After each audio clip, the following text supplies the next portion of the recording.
Bem, gente, agora que vocês já leram o conteúdo do material, já estudaram a NR 31, a 5 e a 4, vamos iniciar nossos estudos propriamente ditos.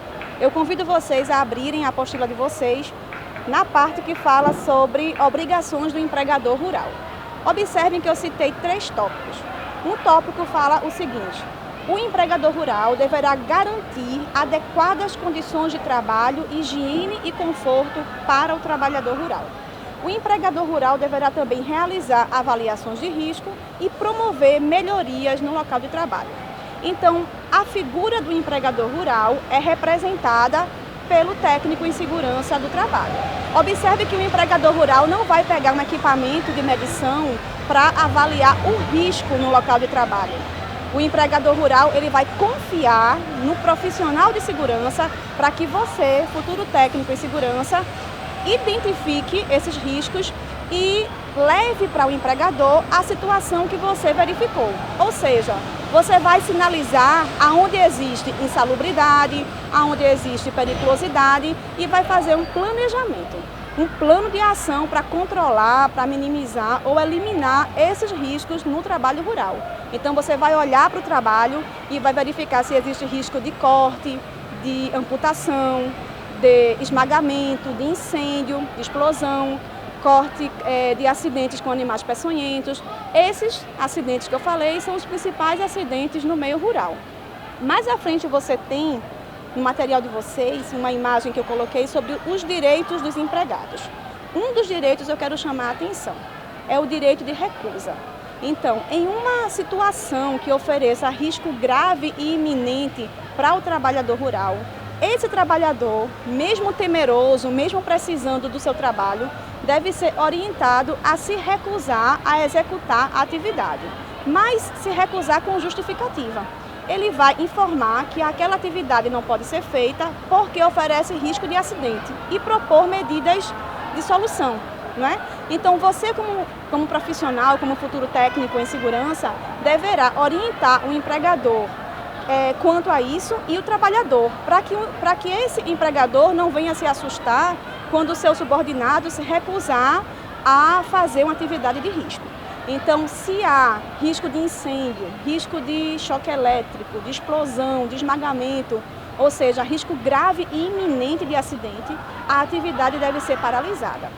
No fórum da semana, eu preciso que vocês visualizem e participem do fórum. Nós temos lá um tópico sobre direito de recusa. Gostaria que todos vocês participassem. No material de vocês também, vocês têm a questão da gestão de saúde e segurança do trabalho. Mas o que é gestão de saúde e segurança? Na apostila de vocês eu coloquei sobre a melhoria das condições de trabalho, a promoção da saúde e campanhas educativas. Então, uma campanha muito forte que nós vemos ainda hoje no meio rural fala sobre o transporte do trabalhador rural, que não pode ser feito em hipótese alguma no pau de arara, né? Um transporte que não tem segurança nenhuma, onde o trabalhador pode sofrer algum acidente, além da forma como ele é alocado nesse transporte. Então, esse transporte não pode ocorrer desse jeito. E aí, o técnico em segurança realiza campanhas, realiza palestras, organiza CIPAT, que é a Semana Interna de Prevenção de Acidentes do Trabalho. Tem muita coisa boa para vocês trabalharem no meio rural, fazendo uso de campanhas educativas. Você tem também a questão da assistência à saúde. O trabalhador rural ele tem direito à assistência à saúde. Ele deve ser removido em caso de acidente, onde aquele acidente o deixou impossibilitado de andar, de pegar um transporte. Ele deve ser removido pelo empregador sem nenhum ônus para esse trabalhador.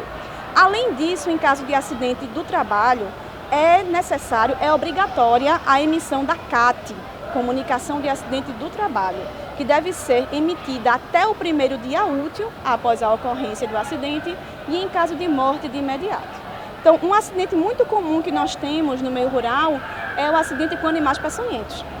E você já tem um trabalho para fazer. No meio rural, deve realizar uma campanha de conscientização quanto ao uso de EPIs, equipamentos de proteção individual, e a conduta do trabalhador a fim de evitar acidentes com animais peçonhentos. Você tem agora, no material de vocês, o SES-TR, o Serviço Especializado em Saúde e Segurança no Trabalho Rural.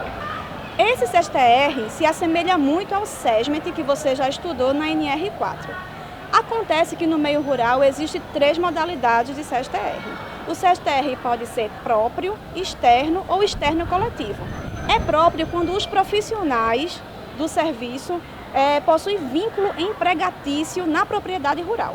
Ele é externo quando é um serviço de consultoria, consultoria de saúde e segurança do trabalho. Então, muitos técnicos em segurança acabam trabalhando por conta própria e abrem suas consultorias de saúde e segurança. Mais uma oportunidade nessa área.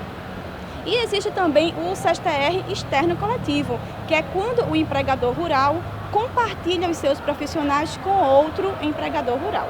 Então, nessas modalidades, o empregador vai decidir que tipo de serviço ele vai adquirir, se ele vai querer profissionais com vínculo empregatício ou se ele vai optar por consultoria. Nos 2 modelos, existem vantagens e desvantagens, né? E eu gostaria que você participasse do fórum que trata também sobre isso. Qual a vantagem do empregador rural possuir os profissionais de saúde e segurança registrados por ele? Então, esses profissionais são exclusivos, não é? E aí tem todos os direitos e custos com esses profissionais. Os direitos trabalhistas que devem ser pagos. No caso do SES-TR externo, você tem uma consultoria de segurança e o contrato pode ser rescindido. E aí já não resulta nesses custos todos. No entanto, quando o empregador rural contrata um SES-TR externo coletivo ou um SES-TR externo só dele, ele tem todos os profissionais de saúde e segurança à sua disposição. Ou seja, já tem médico do trabalho, engenheiros, técnicos em enfermagem, tem enfermeiro, então já tem todos os profissionais que ele precisa. E se ele for contratar, se ele optar pelo SES-TR próprio, ele não precisa contratar todos esses profissionais, atendendo ao máximo de funcionários que existem no estabelecimento rural. Observem, façam uma leitura agora da NR31 nesse tópico de SES-TR e confiram com essa parte da videoaula. Agora, para finalizar com vocês, eu quero falar sobre a CIPA-TR. A CIPA-TR é uma modalidade de CIPA, conforme vocês já leram na NR5. É a Comissão Interna de Prevenção de Acidentes no Trabalho Rural. Essa CIPA-TR, ela é muito parecida com a CIPA tradicional. Parecida como? Parecida nos objetivos, mas a formação dela é diferente. Para começar, a CIPA tradicional da NR5 tem apenas 1 ano de gestão.